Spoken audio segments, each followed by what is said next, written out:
കാവിലക്കാട് പൂരത്തിനിടെ വീണ്ടും ആന ഇടഞ്ഞു. ഇന്ന് വൈകിട്ട് ഇടഞ്ഞ കൊമ്പൻ കീഴൂട്ട് വിശ്വനാഥനാണ് വീണ്ടും ഇടഞ്ഞത്. സ്ത്രീക്ക് പരിക്കുണ്ട്. ആഷിക്കുണ്ട് വിവരങ്ങളുമായി. ആഷിക്ക്, ഏതാണ്ട് ശാന്തമായോ അതോ അവിടെ എന്താണ് അവസ്ഥ? ലക്ഷ്മി, നിലവിലെ അവസ്ഥ ശാന്തമാണ്. ഈ കാവിലക്കാട് പൂരത്തിനിടെ ഇന്ന് വൈകിട്ടായിരുന്നു ആദ്യഘട്ടത്തിൽ ഈ ആന ഇടഞ്ഞത്. പിന്നീട് ഈ ആനയെ ഒരു സ്ഥലത്ത് തളച്ചിരുന്നു. അതിന് പിന്നാലെയാണ് ഈ ആന വീണ്ടും ഇടയുന്ന ഒരു സാഹചര്യം ഉണ്ടായത്.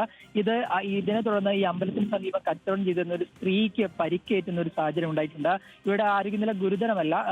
അവരെ ഇപ്പോൾ കുന്നംകുളത്തെ താലൂക്ക് ആശുപത്രിയിൽ പ്രവേശിപ്പിച്ചിട്ടുണ്ട്. ഈ ആനയെ നേരത്തെ ഉണ്ടായ പ്രശ്നം മൂലം ഇതിനെ ഒരു ചിറ്റഞ്ഞൂർ പാടം വഴി നടത്തിക്കൊണ്ട് പോകുന്നതിനിടയിലാണ് ഇത് വീണ്ടും ഇടഞ്ഞെന്നുള്ളതാണ് പ്രധാനപ്പെട്ട കാര്യം. ഈ ആന ഓടി വരുന്നത് കണ്ട് അമ്പലത്തിന് സമീപം നിന്ന് മറ്റൊരു ആനയും പ്രശ്നമുണ്ടാക്കി. ഇതോടെ ആളുകൾ വലിയ രീതിയിൽ പരിഭ്രാന്തരായി. ഇങ്ങനെ വലിയ തരത്തിൽ ഈ തൃശ്ശൂരിലെ കാവിലക്കാട് പൂരത്തിനിടെ വലിയ പ്രശ്നങ്ങളാണ് അല്പസമയം ഉണ്ടായത്. ആദ്യഘട്ടത്തിൽ 3:30 ഈ ആന ഇടഞ്ഞു. അതിൽ 4 പേർക്ക് പരിക്കേറ്റിരുന്നു.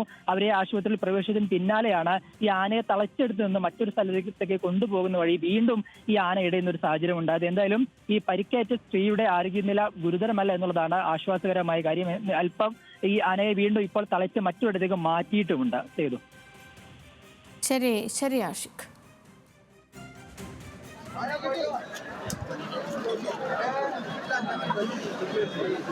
തൃശൂർ കാവിലക്കാടാണ് പൂരത്തിനിടെ വീണ്ടും ആന ഇടഞ്ഞത്. ഒരു സ്ത്രീക്ക് പരിക്കേൽക്കുകയും ചെയ്തു. അതിന്റെ ദൃശ്യങ്ങളാണ് പ്രേക്ഷകർ കാണുന്നത്.